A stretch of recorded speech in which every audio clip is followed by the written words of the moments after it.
Hello again, everyone, and welcome to the High Top Sports Network studios for this boys basketball season preview, sponsored by Sprankles Neighborhood Market. Be sure to check out Sprankles on Facebook to hashtag SaveOnMeat. My name is Josh Reckengast. Today, I am joined by Armstrong, varsity boys basketball head coach Brian Kovalovsky. Coach, thanks so much for joining me. My pleasure, Josh. Thanks for the great job you and everyone at High Top Sports does. Really appreciate it. And it's great for the community and everything you do for the kids. Really appreciate it. Well, we appreciate those kind words, Coach, and looking forward to seeing you on the broadcast schedule quite a bit this year, especially early in the season. But before we get into looking at this season, I want to jump back to our interview last year. I rewatched it before this evening's interview, and you talked repeatedly about laying a foundation for this program, building this program from the ground up and laying a solid foundation. How do you think you did in season number 1 last year?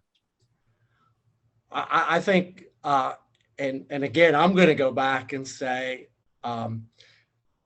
we did a great job of doing that, and I can think of 4 individuals that had a whole lot to do with that, and that were the 4 seniors that were a part of our program last year. They just bought in from day one, and they were tremendous leaders and really helped to build that, to begin to build that foundation. And I think the younger guys I know the younger guys saw that. And now we got some young guys trying to pick up from, where they left off. So yeah, that senior leadership departed now, but as you said, the message has been instilled. You guys had a winning record last year, the open playoff format. You guys were a playoff team and gave Woodland Hills a real run in that playoff game, a tight game that you guys ultimately ended up losing. But it seemed like a lot of positive steps in the right direction. Yeah. And going back to that game, it just got away. I mean, we stayed pretty tight, and it just, we kind of lost it. Just had a bad, like a 2-minute bad stretch there in the fourth quarter, and it allowed us, to get away from us. And but we were in uncharted waters, for this program. So it was a great experience, and hopefully we can build upon that. Those seniors that you mentioned, getting the messaging across to that young core that you have coming into this season. Can you break down your lineup 1 through 5, your starting lineup right now, or there's still some position battles going on? What are you looking for out of your starting lineup?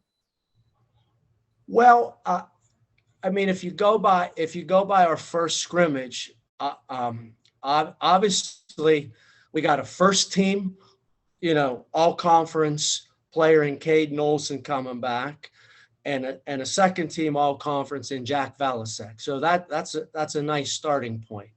Caden can do a lot of things for us, from playing in the paint to stepping out and playing on the perimeter some, and Jack would be our shooting guard. So far we've been looking at a freshman, Ian Olson, as our point guard. We were pretty pleased with the progress he made Saturday in our scrimmage. And then Isaiah Brown is kind of filling in Cole Brown's spot there at the 4, and Owen Kamers, playing one of our other spots. But those aren't, some of those positions aren't sealed. That's what we looked at at the first scrimmage, and we've been looking at in practice. And ironically, all 5 of those guys were part of the football team. So they know how to win, and pretty tough guys. But we got several other guys battling them in practice every day. So it's certainly not anything that's locked in. But that was our first group Saturday at our scrimmage. Yeah, a great coach. One of my favorite things as a reporter is when a coach just leads you right into your next question, and you did just that. You mentioned those guys that you kind of have penciled in right now as starters, all football players.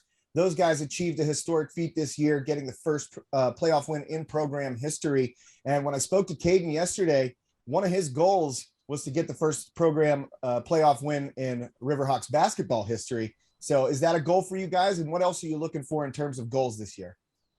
Absolutely. We just want to continue to build on, where we're at. Caden is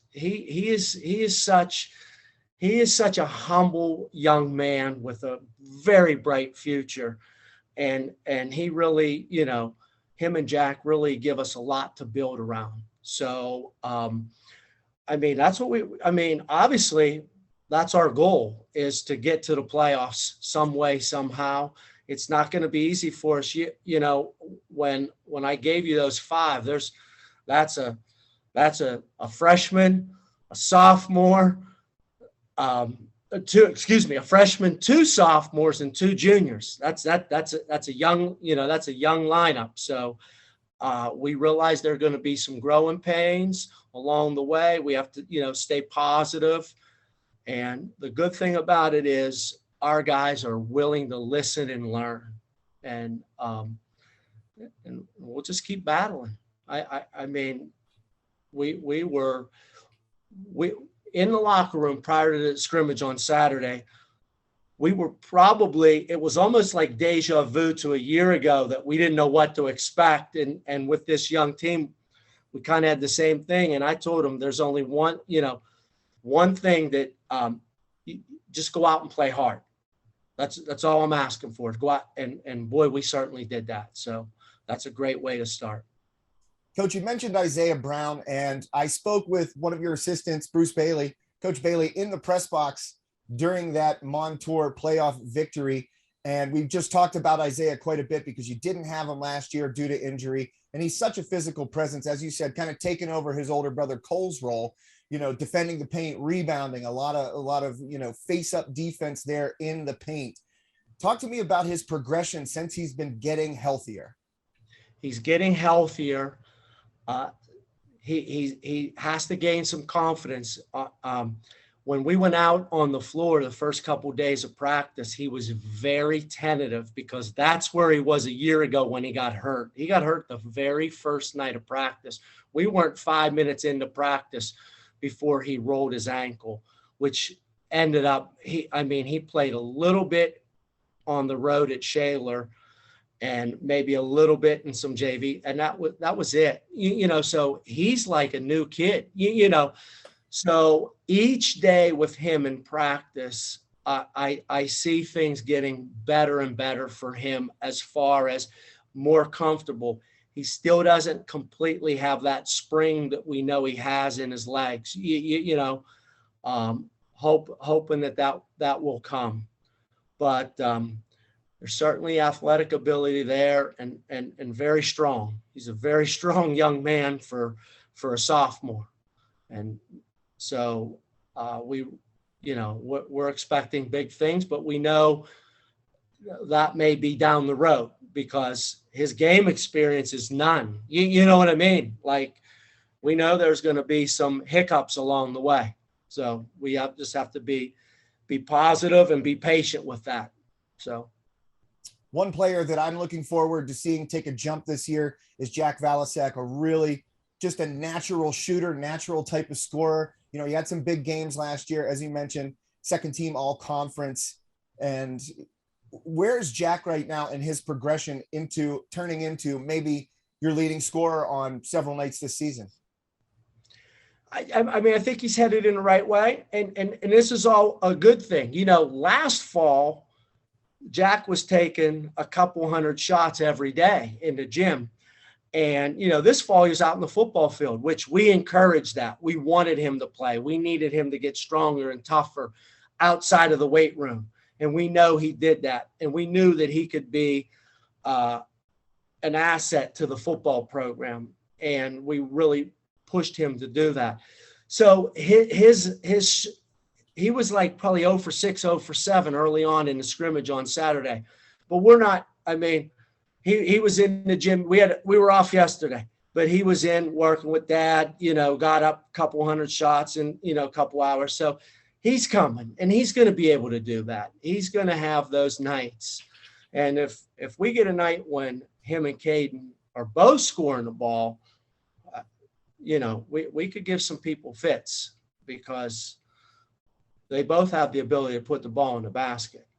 So, and we're hoping that the toughness in football that he gained translates over to the basketball court, especially taking the ball to the hoop. That's the one area we know he can shoot it. Now we want to see, can I take my defender off the dribble and get it to downhill to the basket? So that's where we want to see his game improve.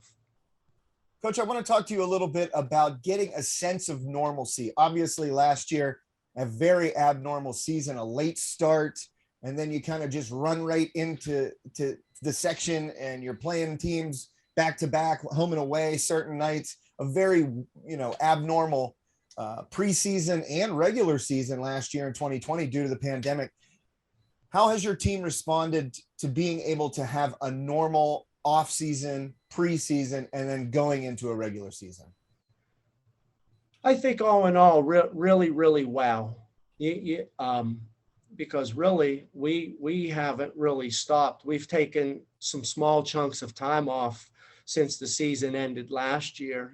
We've established this program with a year-round weightlifting program, and that's what we're doing. We even lift early in the season. Now, that's where the guys are right now. That's why I'm able to do this a little earlier, because we got them in the weight room. That's very important to us.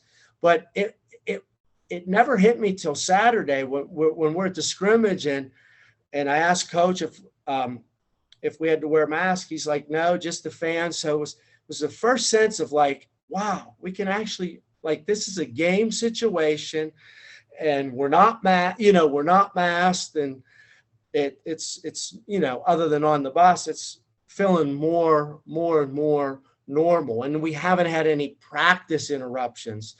A year ago, we weren't even practicing, yet. We practiced that.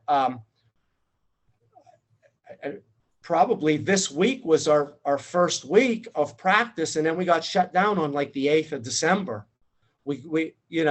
Our district had shut us down when some schools were practicing for a week or two. I can't remember offhand how it worked.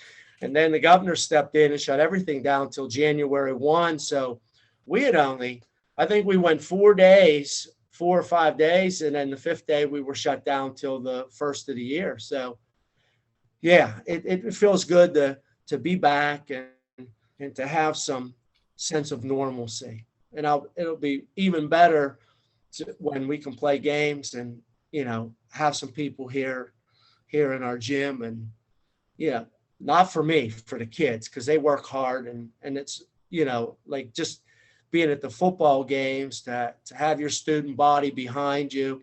That's what you're an athlete for. That's what you want the kids to be able to experience. And that we really didn't get to experience last year until our playoff game at Franklin Regional. And then we were allowed like 50 or 75 people. So we had a little bit of students there, and the kids were able to experience that a little bit. So this year it should be pretty close to, a normal year for them. So looking forward to it.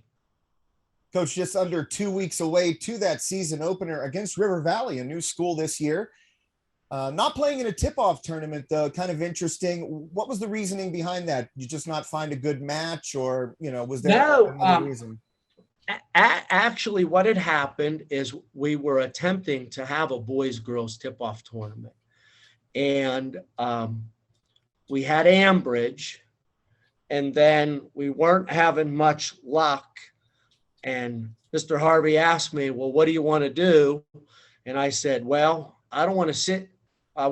We were both kind of panicking. And I said, let's just keep a single game with Ambridge and fill the rest of our schedule, and we'll try again next year. Well, then, it was football season, because football season was started. And I believe Ambridge, their coach must have resigned. They got a new coach, and he apparently didn't want to come or wanted to play someone else. And they called us at the last minute and said in August that they didn't want to play, they were backing out of that game. So now we were down a game, certainly couldn't get in a tournament. So I just started putting feelers out there and got led to them. And at that point, beggars can't be choosy. And I wanted to make sure we had a full slate of games and get one as close to opening weekend as possible. And that was the best we could do. I'm not thrilled of playing Monday night, Tuesday night, and then, a section opener on Friday night, but it is what it is. So that's how that came. Next year we will have a tip-off tournament, or we will be in a tip-off tournament. There was no reason behind it. That's just how it fell this year. So. Well, we will certainly be there that first week of the season and that season opener against River Valley. You can see that right here on High Top Sports Network. Thanks once again so much to Armstrong boys varsity basketball head coach Brian Kovalovsky for joining me on this Sprinkles Neighborhood Market season preview. Thanks so much, Coach. Thank you. And again, I'm going to say it again. Greatly appreciate everything High Top Sports does. It's almost hard for me to go to an away football game because I can sit home in my house, and it's like I mean, the picture you guys put out there, it's amazing. So kudos to you guys, because it is great. I enjoy it, being able to sit at home sometimes after 5 days at work, and Friday don't want to go on the road. You've spoiled it to make it easy to stay home and watch it on my Chromebook. So thank you and everybody at High Tops for everything you do for the athletes, not just at Armstrong, in the surrounding communities. Greatly appreciate it, Josh. So keep up the good work. Thank you. Oh, Coach, you're going to make me blush here, man, but thank you. And we are certainly looking forward to seeing you guys on the hardwood this season several times, as I said, on High Top Sports Network. So thanks once again to Coach Kovalovsky for joining me for this Sprinkles Neighborhood Market season preview.